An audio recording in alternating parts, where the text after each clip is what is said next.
Hello, everyone. Welcome to our webinar. My name is Andrew Townsend. I am the Campaign Marketing Manager here at eLearning Brothers. Today's webinar is going to be about how the Rockstar learning model can help you engage learners. This is something that we talked about and announced at DevLearn this year, and we're really excited to share that on this more broad online and public platform. This session will be recorded. We'll get a copy of it emailed out to everybody who has registered and attended for this session. So you will be getting that in your email boxes later in the day. If you have questions, comments, want to participate, or give us your thoughts during the webinar, please do use the questions panel. It looks like several of you have already found that. So thank you for your thoughts and your comments there. We'll try to get to as many of those as we can. All right, so today we have Chris Willis, our Senior Product Manager, with us today. Thanks for joining us, Chris. Thanks for taking your time to talk to us about this amazing Rockstar learning model that we've put together, mostly that you've put together, so I appreciate that, and I'll go ahead and turn the time over to you. Thank you so much, Andrew. Yes, I'm so excited. Before we get there a minute, so we'll go back here a minute. So I always love to share with you all. Thank you for showing up and coming and sharing with me. We've been working on this for, it's been the better part of the past year coming together, and I'm excited to share with you. I'm always excited to share with you, and most excited to get your feedback, because when we learn from the folks that are using our offerings from eLearning Brothers, that's when we get the inspiration to move forward with something new and something exciting. And that's exactly what Rockstar Learning Model is all about. So let's dig in. I always love to know who I have, who I'm talking to. So if you would take just a moment and let me know a little bit about who's on the call here. That way I can help. I'm realizing I put 2 R's in roll, so I'm embarrassed. Oh, that's because it's rock and roll. There we go. Yeah. There we go. So what's your rock and roll in designing learning? You're an instructional designer, learning developer, manager, consultant. And I'm sure, Chris, every single time we always forget something. So tell us something in the other. Tell us in the questions panel if you're doing something else. Well, one of the most amazing thing about our roles, however we come to eLearning, is that we have a lot of people who come into this profession from many different channels. And so, yeah, it's impossible to capture you all. I do love to hear who we have on the call and know a little bit more about you.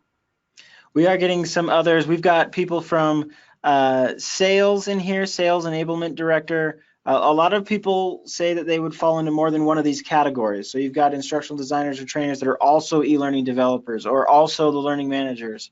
So yes, these definitely span across, your role may span across multiples of these.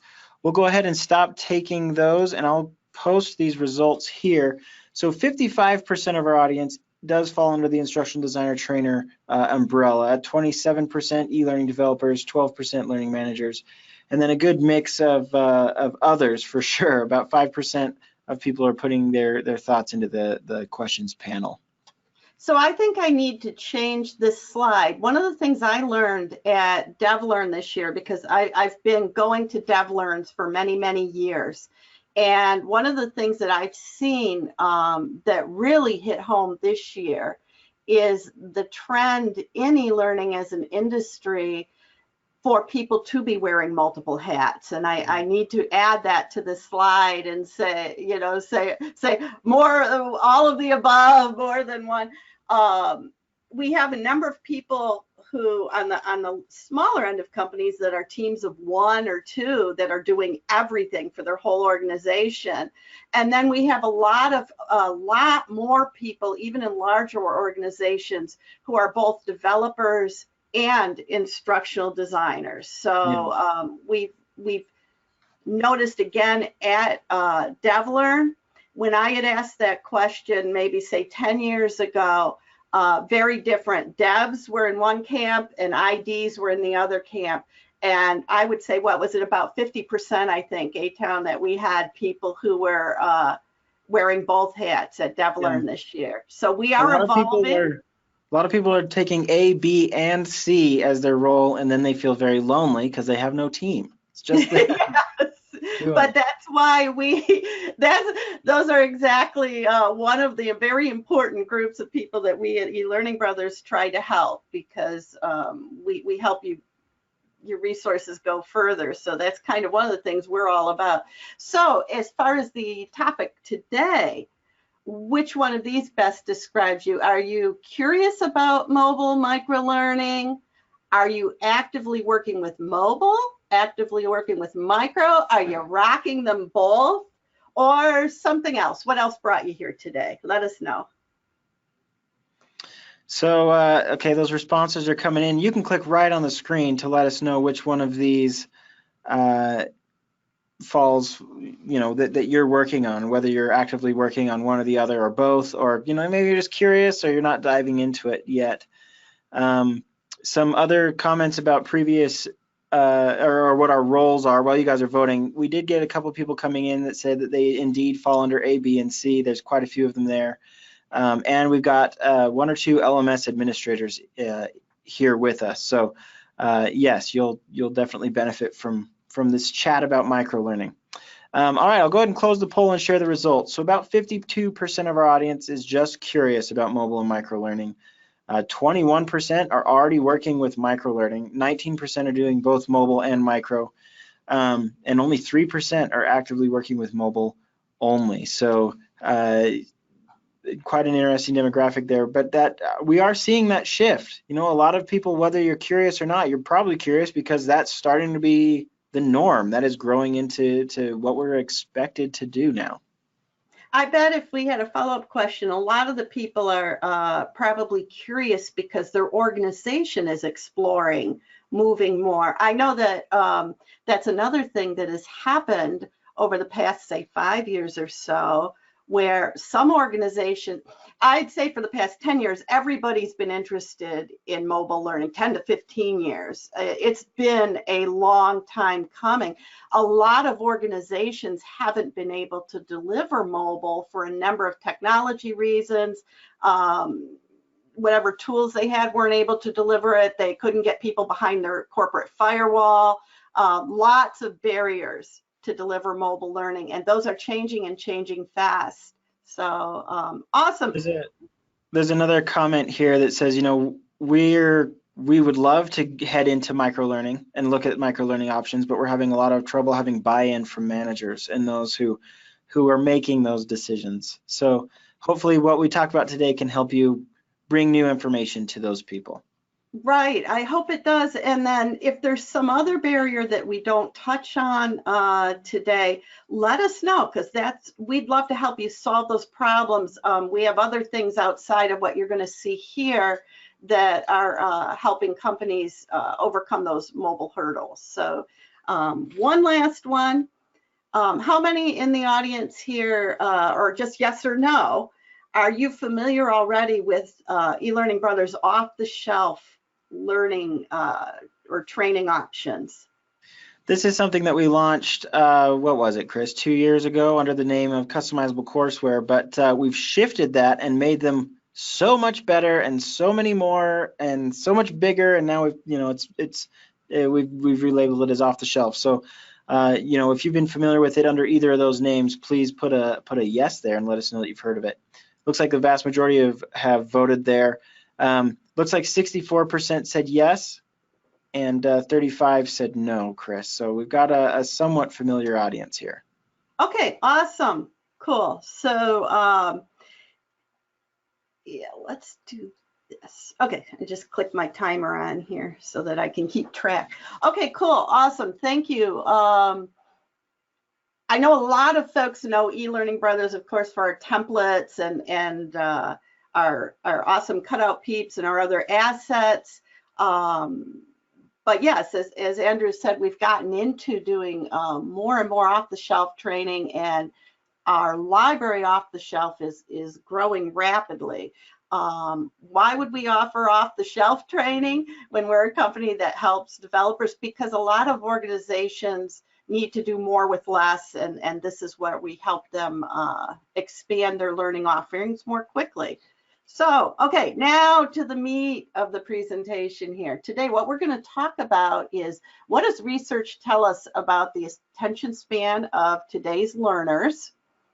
We're going to dig into 5 best practices for mobile microlearning design.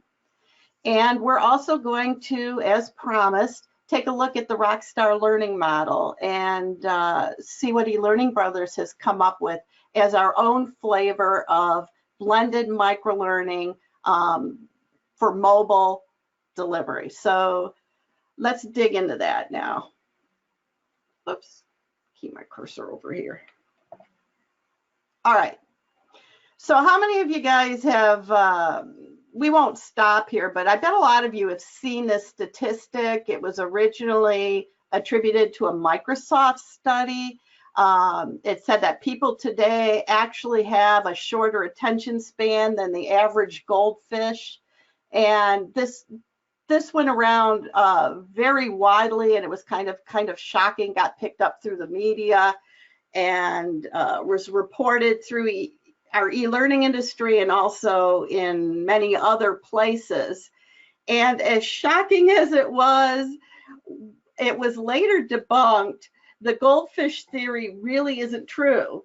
It has no basis. According to Dan Milano at Ciros, it's seemingly pulled out of thin air. What happened was somebody had made a quip in a Microsoft paper, and it was picked up as being a quote, and because it was very clickbaity and exciting, and we all seem to think it's true that, of course, our attention spans are shorter. We've got so many things vying for our attention. But in reality, the goldfish theory just really doesn't hold a lot of water. So what really is true then? If it's not true that our learners have the attention span less than a goldfish, what is the real truth about our learners today and their attention? Well, it's not like we are really off the hook when it comes to attention spans of our learners. In reality, yes, it's common to binge watch a TV series for 6 or more hours. Think about that. If you really want to, you can go, and people do it all the time now. They turn on a series and they'll hunker down, they'll grab the popcorn and snuggle in the blankie with someone they enjoy spending time with, and they'll sit all weekend and watch a series. So there's absolutely no reason to believe that our attention spans are so short that we cannot pay attention when we need to a meeting or an e-learning course. So what is true, Prezi the presentation software company Prezi, they did a report in 2018, and they called it the State of Attention Report. And they surveyed 2,036 full-time workers, and they were a cross-section of millennials, Gen Xers, and boomers. And so what did they find about attention spans? Nearly 6 out of 10 of the people who responded to the survey said that they rated their ability as actually greater today to give content their undivided attention. But they have become much more selective about where they choose to give that attention, which content they choose to consume. And that actually, if you think about it just from a sort of an anecdotal logical sense, it kind of makes sense, right? If we are constantly being bombarded with information, we have to develop coping skills for filtering out what is important, what's not important, where are we going to put our attention, right? What's important to us. So from that standpoint, it's not that attention spans are shrinking, they're really evolving. We're making more informed choices and more rapid choices about what is important to us and where we're going to turn our attention. So what does attract attention? According to the Prezi survey again, 41% of respondents say that stimulating dialogue keeps them interested. For us as e-learning developers and designers, I always think about dialogue in terms of what does this say to us about scenarios and what scenarios can do for us. What does it say about the voice that we should be using when we're writing and presenting our e-learning? Dialogue matters. They say a great story captures their attention. Again, scenarios, dialogue, how we present our information, how we present our quiz questions. We need to be thinking more about narrative and telling the story, unrolling the sort of natural story of our learning. And then 33% say visual stimulation is critical in maintaining their engagement. Now, I know that for a lot of us in e-learning who've been around a while in instructional design, there are statistics about cognitive load, and they talk about if too many things are coming at you. I would wonder, and here's a place for some, if any of you out there are involved in research, I would wonder if that is also evolving. If again, as we have been bombarded with more and more information and we have visual stimulation all day long, I wonder if our ability to consume and even our expectation to consume learning is changing and evolving to be able to capture more, to have it be able to handle a greater load. Regardless of that, if you want to attract attention, visuals matter. That's what this research is telling us. Now that research, granted, is from Prezi, and they're talking about attention spans in the context of engagement during a business presentation. So I'm drawing a line from their research into our world here. And I'll ask you, why do you think engagement matters to us as e-learning developers? And I'll let you respond in the chat a little bit here.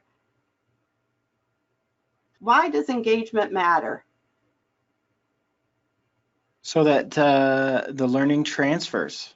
That sticks. It's a good thought. If you're not engaged, you don't recall anything when it's important. Here's a nice one. Attention is key to retention. Ooh, I like that. I like that one.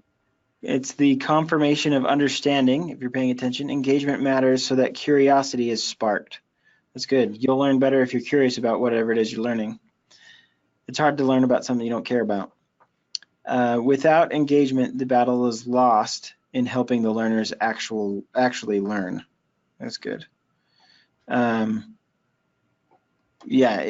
real challenge of a learning professional, of a teacher, is to make sure that it sticks. And you can't do that without engagement. Build trust in your audience so that the content is solid, so they want to come back for more. Somebody points out learning versus cell phones. For some reason, people are willing to go back to cell phones, even though it's the same information a lot of the time, over and over and over.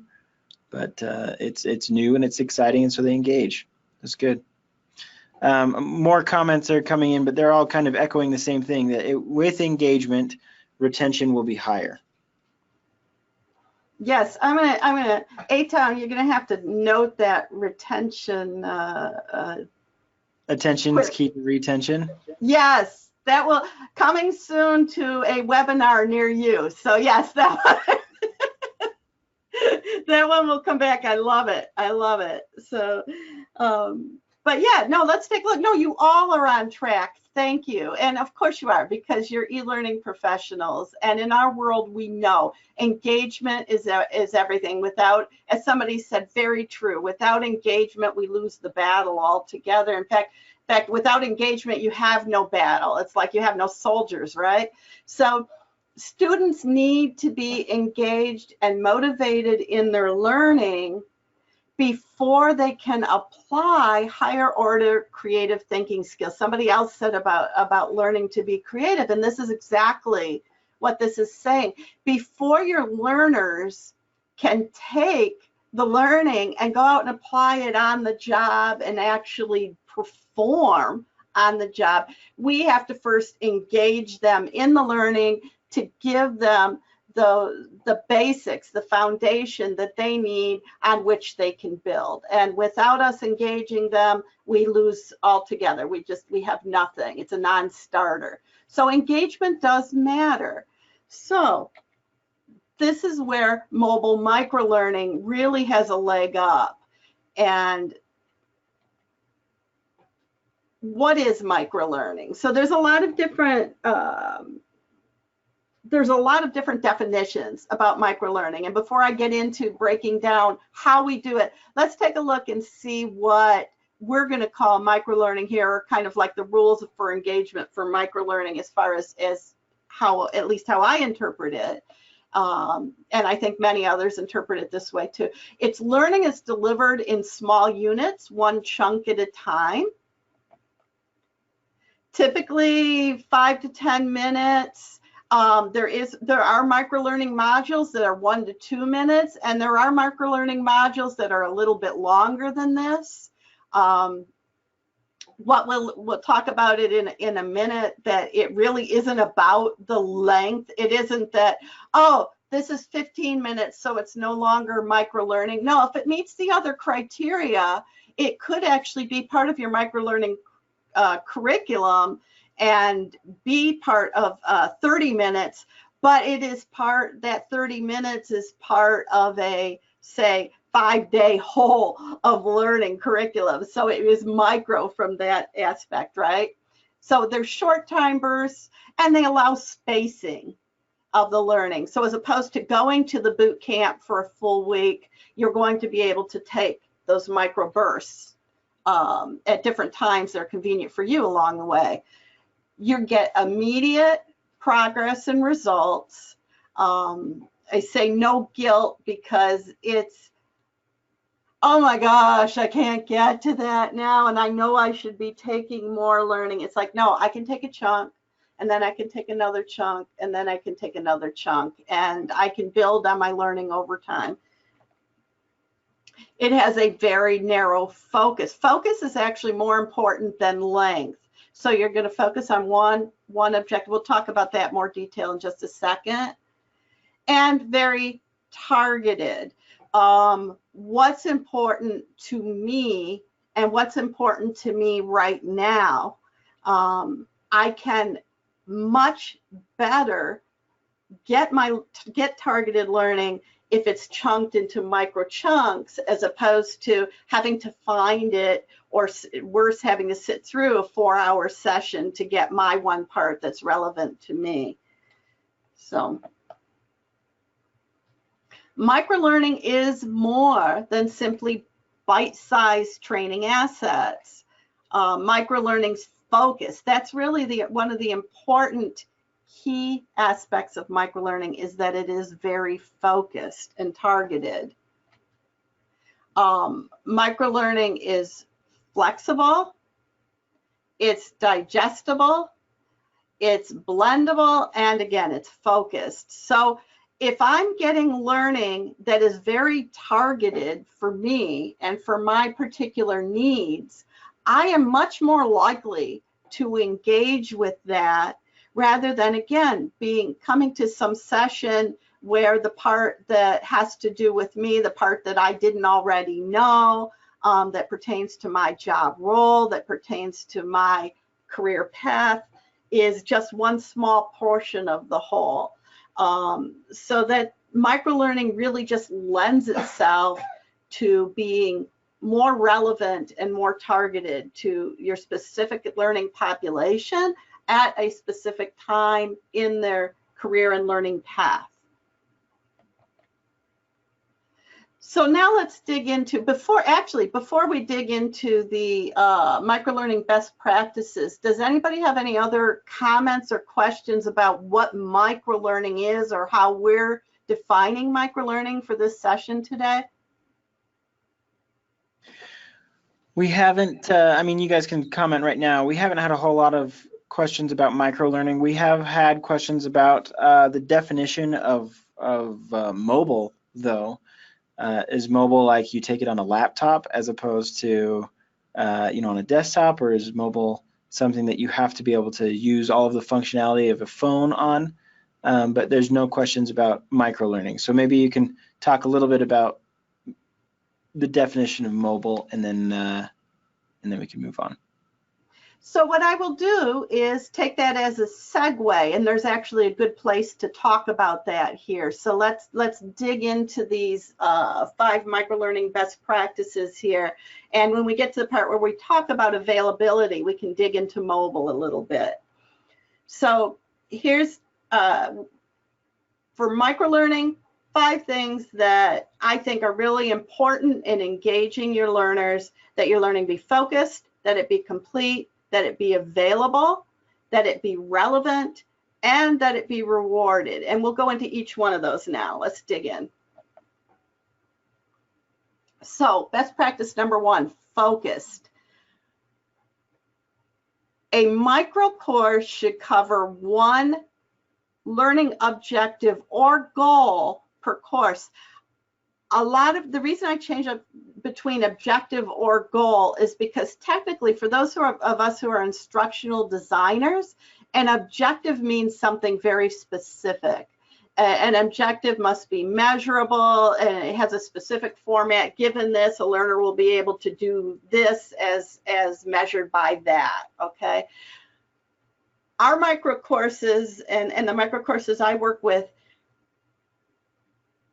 they have an objective and a key overarching objective, but I also, many times, I want learners to be able to, when I'm introducing it, to be able to give them other key points that they will learn within the material that may not be a specific formal instructional design objective. So in those cases, we might have some other things that's like a higher goal for the course.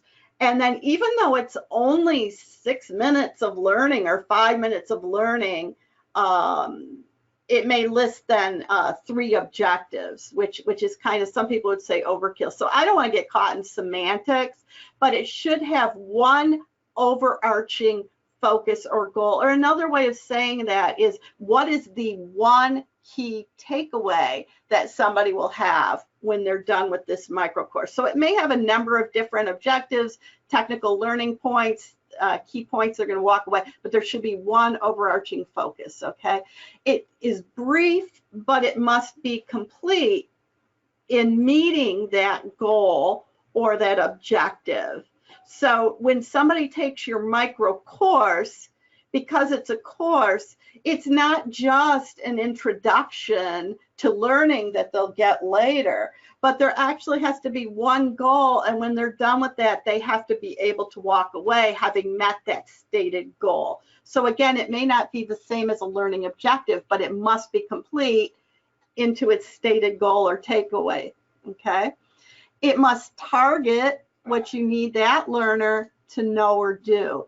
And when you're targeted and you're meeting 1 goal, later on when you go to take that specific little micro course and put it into your greater curriculum, you then know what it is and what it's about, and you can look at it and skim its objective or goal and know who needs it. Okay. The other way is, of course, when you designed it, you were thinking about your target audience in advance, but these live both ways, right? You're designing it one way and you're targeting it for one person. Somebody else, your LMS administrator later on, will thank you when they're putting it in and they can read specifically who this is for and what it covers, right? As for us, when we're creating off-the-shelf learning, that's especially important. I talk a lot about when we design, and we have to have empathy for who the folks are who are going to be using the learning.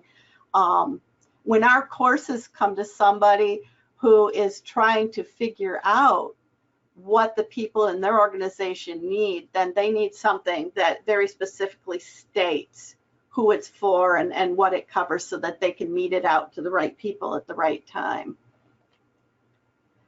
Okay, so microlearning does tend to be shorter, but it's not the duration that makes it microlearning. It's that focus on a very specific goal or target, or more importantly, as this says, the result that you're looking for, and precisely what somebody needs in order to perform and give you that result, right? To do the thing.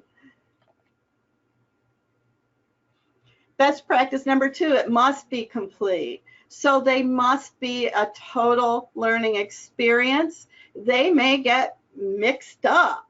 Somebody may get 1 and 6, and provided that they have the right context, 1 and 6 need to make sense without 2, 3, 4, and 5. So that each one needs to be its own total learning experience. So you're going to work backwards from all of your goals, your higher order goal and objectives, and identify the things that you need in your curriculum, gather your tips, gather your stories, gather your scenarios. And then if any one module starts getting way too long, it's telling you that your objective was too broad, and you're going to split it, narrow it down, and you're going to have 2 experiences or sometimes 3 experiences instead of just 1 for that particular module.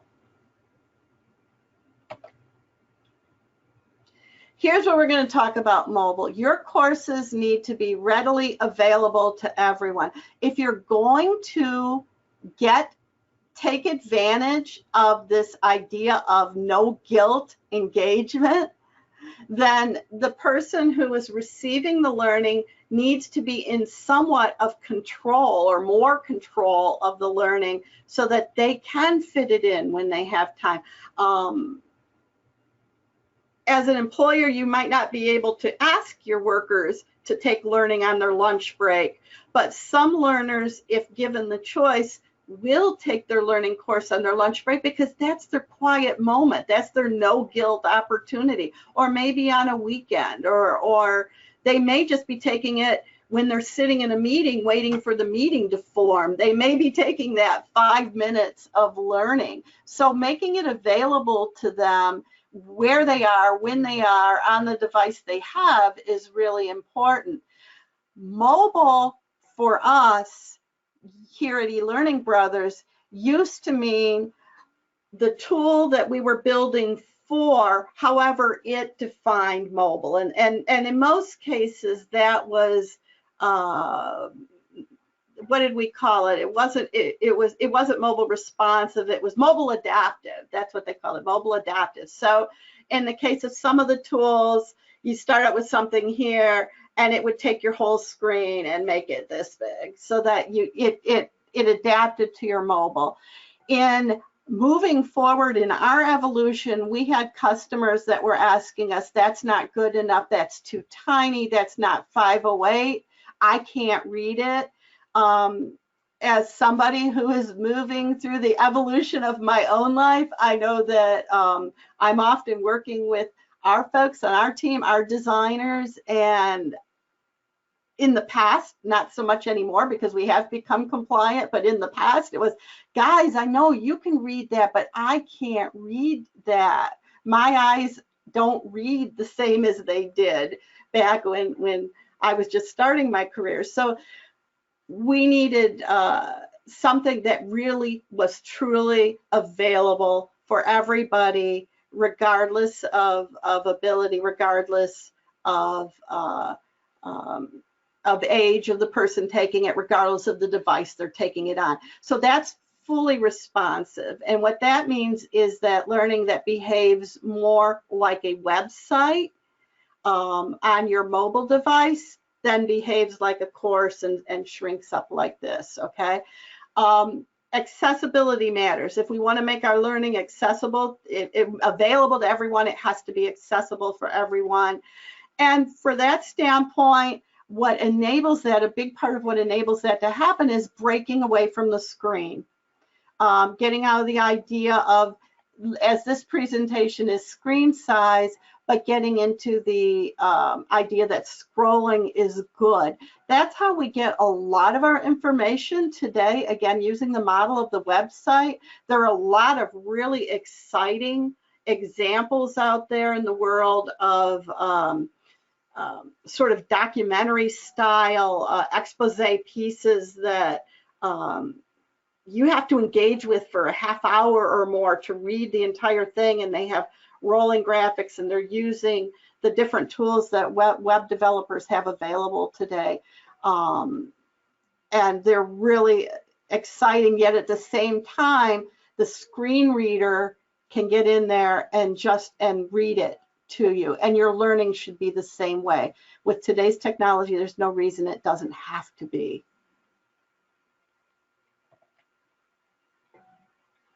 Relevant. So it's really important that whatever learning the learner is taking, that it be relevant to their particular situation. And we've touched on that a little bit already, because it's a very, very important point. What's relevant to me right now will change depending on where I am in my career journey. It'll change depending on what role. It'll change depending on what I'm doing at this moment or about to do, what my assignment is upcoming. So we have a lot of, over the years, most of our organizations have developed a lot of curricula where we have hour-long courses, half-hour-long courses. We have a lot of half-day and full-day instructor-led courses. And so when we went to do our safety training, and we went about the idea of applying a new model of learning to our safety training, we looked at it and we said, okay, so here's an hour course. Okay, so some people might think, well, you got 1 hour of e-learning and divide that by 10, and so you should have six module, micro. Well, it doesn't work that way, okay? You really have to go through and analyze that hour, and then this is where our idea of not just objectives, because that hour had 4 objectives, but in that hour, there might have been 6 or 8 key learning points, okay, or goals. And so, or lessons, they might have been lessons, however you describe them, but they were distinct, one topic, one full experience, beginning, middle, end, that we could pull out of that learning, and we could make a course, a micro course out of it that made sense. And then we redesigned it with its own attention getter, with its own goals, with its own quiz, and then re-presented it in the new model. So you all have a gold mine of content waiting to be repurposed as well, but it's not, again, just like hacking off a, you can't just go in and just hack off a section or a module, and this 10 minutes is one. You have to really go through and analyze it. Okay, and then what's really great is if you can in some way, for your learners who are taking your microlearning courses, if you can allow them to take it at a realistic pace, but give them some kind of rewards or recognitions, certificates, badges, something for having completed milestones, that really is a best practice. That's going to depend on how you're delivering your learning, who's delivering your learning, what your LMS is, what you have available to you. But if you can in any way allow your learners to celebrate achievement, at the very least, giving a little certificate or something at the end of each module allows them to kind of gather up these little milestone achievements along the way and kind of collect them, as opposed to having to wait to get through a much larger curriculum. So those are the 5 best practices: focused, complete, available, relevant, and ideally rewarded. So any questions on those before we roll into the Rockstar learning model? There was a question here, 2 questions really. The first one is, would you mind talking a little bit more about the break free of the screen and roll with the scroll? Maybe that just should be touched on one more time, just reiterated, I think. Okay, so what I'm going to do is, again, that's another great segue question. Rather than going backwards, when I show you a little bit of our micro learning, what we've done with it here, I just have a couple screen caps examples that I can show you that will give you an idea. And then again, because I am limited here into what I can show, I would encourage you, if you want to see what we really have done with it, schedule a time and we can actually walk you through some of our Rockstar courses and you'll see how the scrolling works. But from a theoretical level and from a very high level, I'll be able to show you that in just a minute. And then the other question is micro learning very different from chunking, or is it just a very similar thing that's been relabeled? What are your thoughts on that? They are very similar, but chunking can be done within a course without it being its own distinct micro-learning module. So I would say that yes and no. It depends on how you've been using chunking. In the instructional design world, chunking has also been used to describe taking something that's bigger and then organizing it into little lessons or bite-sized chunks. Microlearning is when we take those little chunks and we are delivering them distinctly as one individual course or experience. Another way to look at it is one of the ways that we've used chunking in the past is we've had reusable learning objects, and we've created chunks that then take this chunk, this chunk, this chunk, and put them together in one learning experience. And microlearning is distinct from that in that we are actually creating little mini courses and not just little mini modules or topics or lessons, right? So if that makes sense.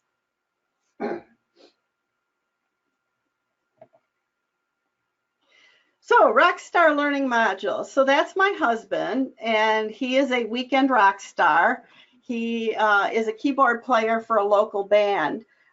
He's been playing keys. He's classically trained, been playing keys his whole life, and we've been together a really, really long time. So one of the things I've observed in watching Robert learn music is that when he has something new that he needs to put together for the band, when some new music is presented to him,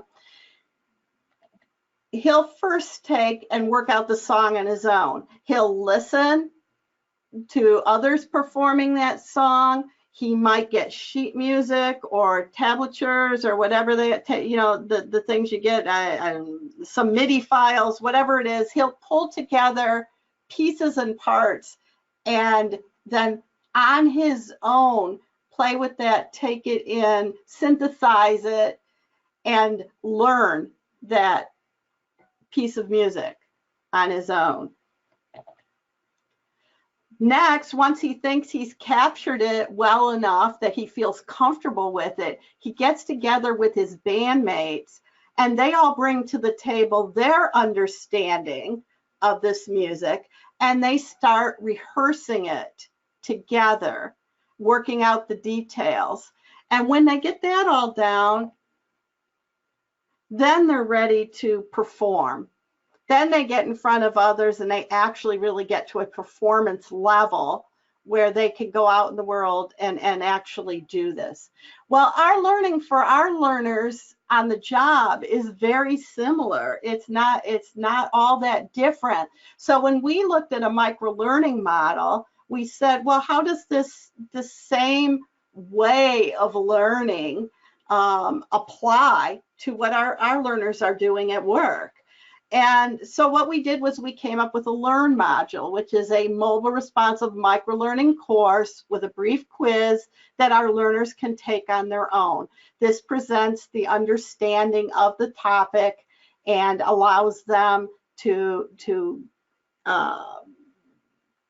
meet the basic objectives that can be met through e-learning and get them ready to go out and perform, right? It's the first step. So our Learn topics, here we're looking at one, just a very brief screenshot again from our firefighter fleet course, and presenting the basic topics of when is safe to extinguish a small early stage fire. And then you would click each item on the screen, and it gives you some feedback on when it would be safe.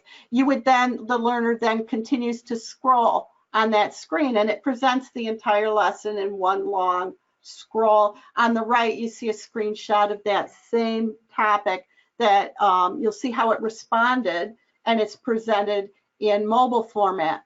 When you're taking it on your desktop, you have far less scrolling. When you're taking it on your phone, it's going to drop everything down just like a website, and you're going to scroll. But we're all used to scrolling on the phone. It's not like scrolling is a bad thing. It's not like scrolling right and left. It's one straight scrolling path, presents you something. The audio triggers depending on where you are in the course. So it's a pretty seamless presentation. Then in the Rockstar model, rehearse. So we have limitations of what we can do in e-learning because we're one-on-one. There are some things that would be just way too difficult to simulate. There's different learners. Their situation is different at work. How do we give them hands-on practice so that they can take and go together with their coworkers and begin to synthesize what it is that we've given them in the Learn module? So what we have is we have the equivalent of worksheets and activities that takes what they've just learned, is open-ended enough to apply to different workplaces and different situations and different learner roles, and that allows them to go out and get a greater understanding. So for example, we cannot say, we cannot make any assumptions about this particular organization or your organization. I can't assume about your organization that your emergency action plan allows everybody to use a fire extinguisher, because there's different models for using fire extinguishers in different organizations. So what we do is say, which of the following is true in your workplace? So the learner either has to go to their emergency action plan, or if they don't know where that is, they have to talk to their supervisor or whoever their designated safety person contact is in their organization, and find out, are they an organization where everybody evacuates? Or are they an organization where designated and trained workers may attempt to fight a fire? And if so, are they required to get additional training? And then based on your workplace, what will you do? What are you required to do? So if you didn't know, this worksheet, this rehearse, is going to ask you to go find out. It's your next step in your training. And then from a performance perspective, make a commitment. Create a performance plan. Based on what I learned, what was my one key takeaway, and what am I going to commit to do based on that? What they answer here becomes their certificate. They get a little, they get awarded a little certificate of completion. So students are engaged when they are part of constructing their own learning and the meaning behind their, constructing the meaning behind their learning, not when the teachers do it for them. So by taking these little mini module and giving them the learning, but then saying, go out into the world and figure out how this applies to you, they're helping construct the meaning behind what it was they just saw. And that's just one very simple, very tactical example. But the same model goes across many different topics and subjects. So then for ELB, right now, our Rockstar Learning model, we've taken our entire safety catalog and we've moved that into the Rockstar Learning model. There's over 120 micro courses.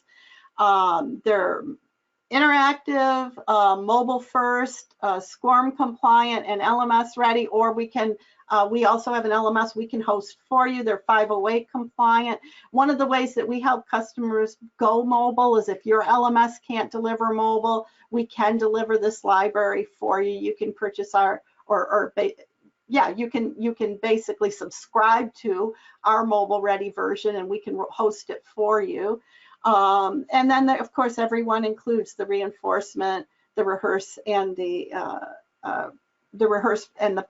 perform activities. And then our particular editor, we have available the Domino Flow editor that is fully mobile responsive. So if you would be interested in the off-the-shelf courses, our microlearning courses in the Rockstar model, but need to be able to edit them yourself for your own organization, say you did want to take those activities and more customize them for your particular learners, then you would be able to do that using the Domino Flow tool. That's available to you as well. 120 topics. We won't go into each of them here. Again, I encourage you to follow up and get with our team, and they'll be able to talk to you. Right now, we're also working on cybersecurity, and we're exploring another library that I'll be able to tell you about in the future. So that basically is bringing to an end. In just a minute, I'll open up for questions. But what we did explore today, what the research says about the attention spans of today's learners, with an apology to the goldfish, 5 best practices for engaging learners through mobile microlearning. And we did take a very high level look at the Rockstar Learning model. I do know that we will be running future webinars. Keep an eye out where we'll be going into deeper demos of the Rockstar titles. And we'll be able to you'll be able to see more of that scrolling in action. If you don't want to wait for a webinar, get in touch with us. We'll give you a one-on-one. We're happy to do that. No obligation. Our sales team are all really great folks, and you can ask them anything. And if you have questions for me, be sure to follow up as well. I'm happy to respond. So, A-Town, I'll open up to questions, and then I'll just pop on here while we're doing that. Sure, yeah. So a couple questions about our off-the-shelf. What tool were they built in? Where can we see that demoed or see what that looks like? Those were, we did a webinar a week ago, and you can find the recording and information about it at blog.elearningbrothers.com. We built those in Domino Flow, yes. Domino Flow, and we really like them. So you should check them out. Domino Flow is one of the tools, one of the amazing tools available in the Domino One suite. So the Domino Flow tool that these Rockstar courses are built in is the fully mobile responsive portion of the Domino One suite. So yes, it is correct to say they were built in Domino One. That also is technically correct, but it's more specifically using the Flow tool for the full mobile responsiveness. Excellent. Here's a good question. What is your preferred way to present mobile microlearning? Is it through an LMS or a SharePoint site? You know, that's a really funny question because I don't really have a preference on that. I have a lot of experience in my past life of working with SharePoint sites because of the ability to use SharePoint to get to specific populations of learners and deliver just-in-time learning. So it's going to depend on your content and your learner population, but I see where you're going with that. You can use microlearning courses in the moment of need if the particular moment is new to that activity that you need them to do.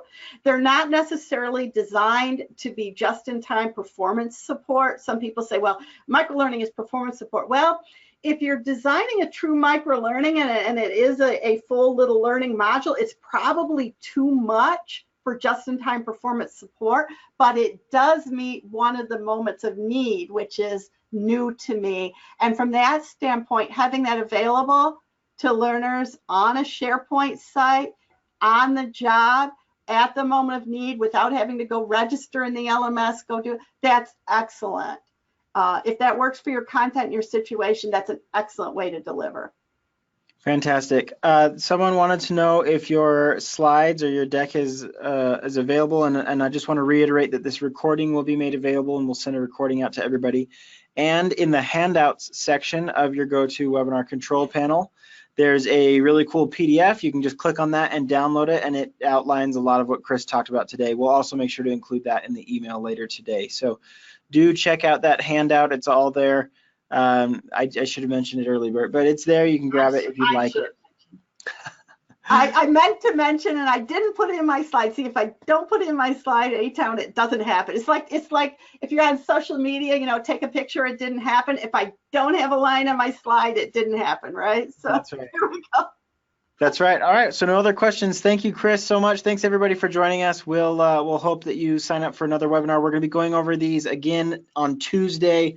But we'll actually be showing you some of these courses. So if you want to see those, maybe you want to just see a little demo, check out next Tuesday's webinar. All right, thanks everybody. See ya. Thanks, guys.